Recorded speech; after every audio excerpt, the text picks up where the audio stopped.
Pregnancy का नवा महीना शुरू होने पर आपको कौन सी सावधानियां बरतनी चाहिए। नमस्कार दोस्तों, स्वागत है आप सभी का बेबी केयर फैमिली पर। आज की इस वीडियो में हम चर्चा करेंगे, अगर आपका नवा महीना शुरू हो चुका है तो आपको कौन सी बातों का ध्यान रखना चाहिए। तो आइए अपनी वीडियो को हम शुरू करते हैं। प्रेगनेंसी का नवा महीना बहुत ज़्यादा नाजुक होता है क्योंकि वो लास्ट मंथ होता है और उस दौरान आपको अपने शिशु का और अपना बहुत अधिक ध्यान रखना होता है। छोटी सी छोटी गलती भी बहुत ज़्यादा भारी पड़ सकती है बच्चे पर और माँ पर। तो जानते हैं आपको कौन कौन सी सावधानियाँ बरतनी चाहिए। नंबर 1, आपको कोई भी भारी सामान ना ही उठाना है और ना ही सीढ़ियाँ चढ़नी है। कहा जाता है 9 मंथ में आपको सीढ़ियाँ चढ़ना या भारी सामान उठाना अवॉइड करना चाहिए। अगर आप सीढ़ियाँ चढ़ रहे हैं, आपके घर के आसपास सीढ़ियाँ हैं, तो आपको किसी ना किसी बड़े के साथ ही सीढ़ियों को चढ़ना और उतरना चाहिए।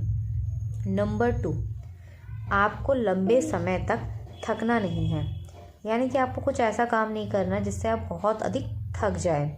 आपको बहुत लंबे समय तक बैठे रहना या खड़े रहना, ऐसी चीज़ें नहीं करनी चाहिए। आपको जो भी आपका पोस्चर है, जो भी आपका बैठने या उठने का तरीका है, उसे बार बार बदलते रहना है, जिसकी वजह से आप थके ना, आपकी एनर्जी वेस्ट ना हो।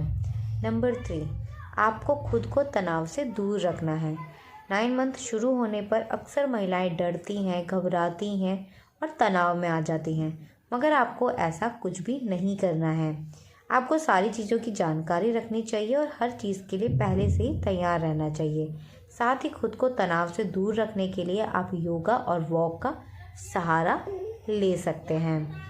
नंबर 4, 9 मंथ में आपको अपने बच्चे के साथ अधिक समय बिताना चाहिए। अधिक समय अपने शिशु के साथ बातें करनी चाहिए ताकि आपकी और शिशु के बीच की जो बॉन्डिंग है वो स्ट्रॉन्ग हो। इसलिए आप अपने बच्चे के साथ जितना ज़्यादा वक्त बिताएंगे उतना ही आपको खुशी मिलेगी और उतना ही आप तनाव से दूर रहेंगे। नंबर 5, अपने घर वालों के साथ बातें कीजिए, उनके साथ बैठिए, जिससे आपका जो मन है वो शांत रहेगा, आपका जो तनाव है वो कम होगा। लेबर पेन या डिलीवरी को लेके जो भी डर आपके मन में होगा वो कम होगा। इसी के साथ आपको क्या चीज़ें करनी है, आपको रेस्ट करना है, प्रॉपर रेस्ट। आपको ज़्यादा थकना नहीं है। ऐसा नहीं है कि आप पूरा दिन भर वॉक कर रहे हैं या आप पूरा दिन भर कोई ना कोई एक्टिविटी कर रहे हैं ताकि जो आपकी डिलीवरी है वो नॉर्मल हो। आपको एक्टिव रहना है, उतना ही रहना है जितना आपसे हो सकता है। अगर आपसे ज़्यादा काम नहीं किया जाता तो आप काम को अवॉइड कर सकते हैं। अगर आपका रेस्ट करने का मन कर रहा है, आपका शरीर कह रहा है मैं थक गया हूँ, मुझे रेस्ट है, तो आपको रेस्ट करना चाहिए। कम से कम काम करने चाहिए। नंबर 5, डिलीवरी से पहले आपको कोई भी निगेटिव बातें नहीं सुननी है और निगेटिव चीज़ों के बारे में नहीं सोचना है। बहुत बार हम डिलीवरी का समय पास आने पर लोगों से उनकी डिलीवरी का एक्सपीरियंस पूछते हैं, मगर आपको पॉजिटिव एक्सपीरियंस लेने चाहिए। ऐसे एक्सपीरियंस जिनसे आपको ताकत मिले, आपको हिम्मत मिले। आपको कोई भी निगेटिव एक्सपीरियंस नहीं लेना। आपको सी सेक्शन के बारे में ज़्यादा नहीं सोचना है। आपको नॉर्मल डिलीवरी के बारे में भी ज़्यादा नहीं सोचना है। आपको सिर्फ शांत रहना है और अपने आप को तनाव से दूर रखना है। ऐसा करने से ही आपकी जो डिलीवरी है उसमें काफ़ी इम्प्रूवमेंट आएगी और जो आपकी नॉर्मल डिलीवरी है उसके चांसेस भी बढ़ेंगे। साथ ही नवा महीना शुरू होने पर आप खजूर का सेवन भी कर सकते हैं। खजूर का सेवन अगर आप 9वें महीने में कंटिन्यू करते हैं तो इससे आपकी जो नॉर्मल डिलीवरी के चांस है वो बढ़ जाते हैं।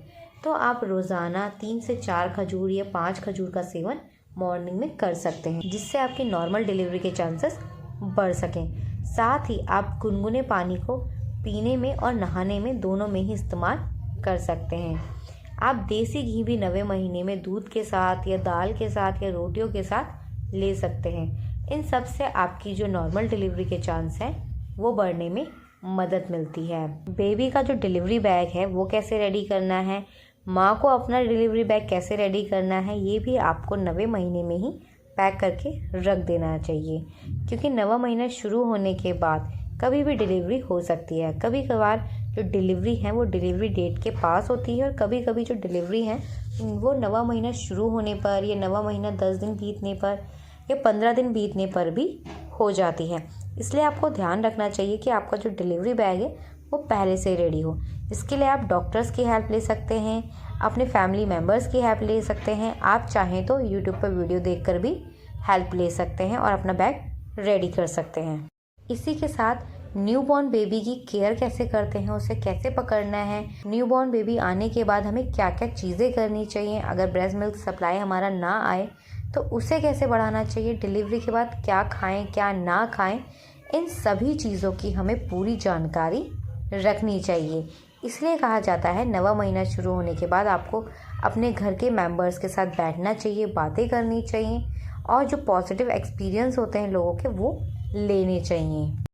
लेबर पेन कैसा होता है, true labour pains, fall labour pains क्या होते हैं, साथ ही अगर लेबर पेन शुरू होते हैं तो क्या करना चाहिए, कौन सी गलतियां हैं जो लेबर पेन शुरू होने पर नहीं करनी है, इन सभी चीज़ों की सही जानकारी आपको रखनी चाहिए। 9वें महीने में एक बात का और आपको ध्यान रखना चाहिए कि 9वें महीने में आपको ठंडी तासीर की चीज़ें नहीं खानी चाहिए। आप गर्म तासीर की चीज़ें ले सकते हैं मगर ठंडी तासीर की चीज़ों को आपको अवॉइड करना चाहिए। ड्राई फ्रूट्स, देसी घी, खजूर, दूध, इन चीज़ों को आप अपनी डाइट में शामिल कर सकते हैं। 9वें महीने में डिलीवरी से पहले क्या करें, इसको जानने के साथ साथ डिलीवरी के बाद की चीज़ें भी आपको जानना चाहिए, क्योंकि बेबी के आने के बाद हमारे पास इतना टाइम नहीं होता है कि हम हर चीज़ों को जान सकें।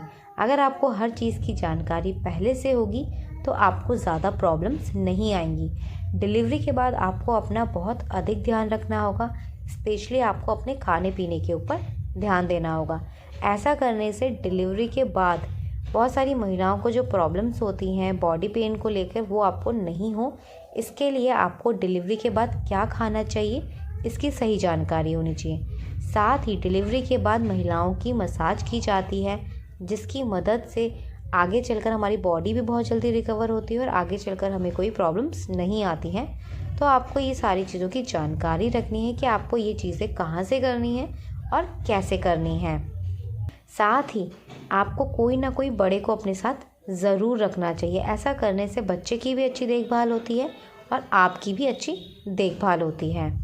9वें महीने में हल्का हल्का वॉक करना, योगा करना, एक्सरसाइज करना, ऐसी चीज़ें आप कर सकते हैं। साथ ही अपने मन को शांत करने के लिए आप बुक्स पढ़ सकते हैं। जो भी चीज़ आपको पसंद है, म्यूज़िक सुनना या आपको सिंगिंग पसंद हो या आपको डांसिंग पसंद हो, तो ऐसी छोटी छोटी चीज़ें आप कर सकते हैं जिसकी मदद से आपकी जो प्रेगनेंसी है उसमें आपको हेल्प मिले। कोई भी सवाल या सुझाव हो तो कमेंट करके ज़रूर लिखिएगा। आशा करती हूँ हमारी इस वीडियो से आपको मदद ज़रूर मिली होगी। तो प्लीज़ इस वीडियो को लाइक कर अपने दोस्तों के साथ शेयर ज़रूर कीजिएगा। अगर आप हमें फेसबुक पर देख रहे हैं तो प्लीज़ हमें फॉलो ज़रूर कीजिएगा। अगर आप हमें यूट्यूब पर देख रहे हैं तो हमें सब्सक्राइब कर बेल आइकन ज़रूर प्रेस कीजिएगा, ताकि प्रेगनेंसी और पेरेंटिंग से जुड़ी ऐसे इंपॉर्टेंट वीडियोज़ आपको मिलती रहें। हमारी वीडियो को पूरा देखने के लिए आप सभी का धन्यवाद। मिलते हैं आपसे नेक्स्ट वीडियो में, तब तक के लिए अपना ध्यान रखिएगा। धन्यवाद, नमस्कार।